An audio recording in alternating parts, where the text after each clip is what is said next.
Are you thinking about getting into real estate investing and buying your first cash flowing rental property, but you're stuck because you don't know exactly where to invest in? Well, if so, then you're in luck, because in today's video, I'm going to be showing you exactly how we analyze markets to find the top cities to invest in. Now, these markets have the best potential for rent growth and appreciation potential. And the best thing about doing it yourself this way is that you're going to be able to find markets that no one else is talking about, which means we have no serious competition. And less competition means that you're going to be able to get deals without needing to fight over properties with multiple buyers, and might even be able to get good deals straight off of the MLS. So doing this kind of research is pretty simple. We're going to be looking at factors that contribute to growth, namely population growth, income growth, lower crime rates, etc. To do this research, we're going to be using two websites and a spreadsheet and fill out the data we get. The first one is going to be departmentofnumbers.com/jobs, which shows the job growth over the last few months, and city-data.com, which is a cool website that shows all the data relating to a certain metro.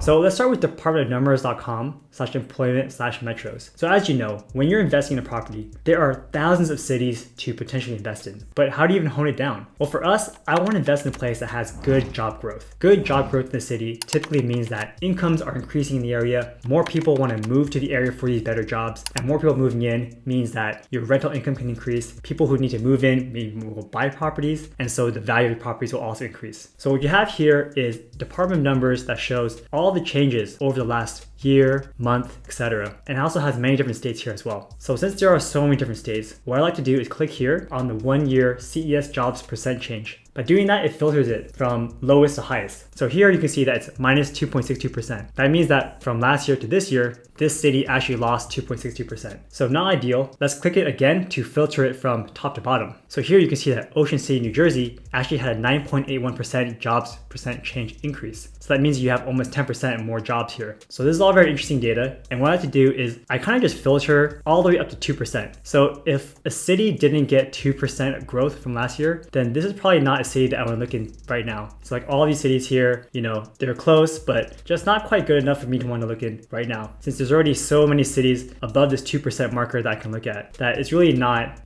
to your best interest to do all of this data. Of course, if you do have time, feel free to go in and do all of these steps I'm going to show you for all these cities. But right now, we'll just focus on these ones above 2% job growth. So as an example, let's take this top one, Ocean City, New Jersey, and we'll do the example. So I know that there's 1 year CS percent job change. Let me copy this number right here and go to my spreadsheet. And as you can see here, I broke it down to several different categories. Obviously, I'm gonna write down the name of the city. We're gonna paste in here the CES job change percentage. So it's 9.81%. I'll go back here and copy the name of the city, Ocean City, New Jersey. Then from there, we're gonna go to citydata.com.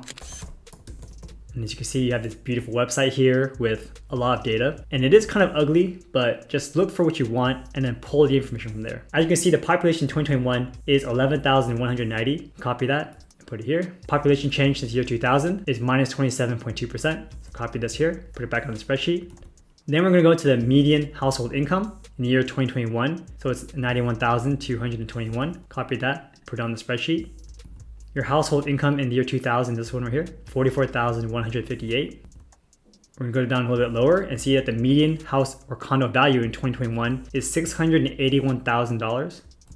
Let's copy that. Put it here. In year 2000, it was $215,000. So copy that, put it here. Then we scroll all the way down to the bottom of this page and we can see the crime data. So crime data goes back all the way to 2007 and ends in 2020. So if you scroll down here, you know, there's murders, rapes, robberies, etc. You go down to the citydata.com crime index and you get this number 406.9. Now, the lower the number, the better it is, like the safer it is. The higher the number, the more crime there is in the area. So you can see here, there's a clear trend that from 2007, where crime is 406.9, and in 2020, where crime is 158.4, this area is actually getting safer over time. So now that we have all this done, what we can do is also calculate the household income change since year 2000. So what we do is make a formula. So equal this number minus this number to get the difference. And then divide it by your original one to get a 106.58% household income change. That's pretty good. So incomes have more than doubled since year 2000. And median house change is same formula. So you go equals current value minus the old value divided by the old value, and that's 216%. So that means that house values have over tripled since the year 2000, which is again a great sign. So would I invest in Ocean City, New Jersey? No, and I'll tell you why. For one, the population here is quite low, 11,190. So it could be because that this particular city is maybe like a super small neighborhood in a larger city of New Jersey. Again, I don't know because I don't know New Jersey. But another thing that's really concerning here is this minus 27.2% number. So that means that more people are leaving Ocean City than entering it. So typically when people are leaving it, prices tend to fall, rents tend to drop, etc., etc. Also, the house prices have tripled, which means that if you did buy this property in 2000, then you would have tripled your investment. Now, for me, again, as an investor, I don't like seeing the negative 27.2 number. I like seeing that crime rates have dropped, but the house price is pretty high. Like as an investor, to buy a house at $681,000, I'd probably need to rent it out for $7,000, maybe $7,500. And I highly doubt that properties in this area can rent for $7,500. So again, this is probably past for me. So this was the example of doing one city. Let's do another example just so you can understand the process. So the next city is Lawrence, Kansas. It has 8.53% job growth. So Lawrence, Kansas, we go to citydata.com. So we can see that population is 95,000, which is better for me. The more people, the better it is. You have a positive 18.9% change. Again, these are all good numbers. Median household income is $52,000. This is a little bit on the low, so you're gonna have a different type of tenant base here. Household income was $34,000 back in the year 2000. So again, that's good. It means that incomes have increased in the area. The current median house is $229,000, but it was $112,000 back in the year 2000. So crime back in 2007 was 381, and crime nowadays, up until 2014, crime was down to 162. So the trend is that crime is going downwards, house pricing is increasing, household income is increasing. And if we just copy the formula like this, you can see that incomes have increased 51% and home prices have increased by 100%. So it's doubled in price. So what I also like to do is color code these to determine if a city is doing better than another. So by doing this for every city above 2% job growth, you'll be able to get a detailed list of all of the data and be able to determine which markets do better. Again, this is not a guaranteed version, but it does give you a really good starting point. Now, I know this may seem like a lot of work. By following this guide, you'll be able to populate your own list, which may take you several days of tedious labor. Or if you want, you can get my completed sheet for this year through the link down below. My team and I have worked for several days to complete this sheet, and we even color code it so that you can quickly decide if a city is good or not. So when we break down my criteria, I would like my population to be above 100,000. If the population is under 100,000, I think it's kind of a smaller city and is more susceptible to sudden shifts in the market. I tend to stay away from places that have lost population since year 2000 because that just means that, less people are staying in the area. And I generally want to see a place that has population growth above 20%. So again, it's showing that more people are moving to the city, there's more potential for rent growth, etc. I want to see household income change since year 2000 above 30%. It's been over 20 years.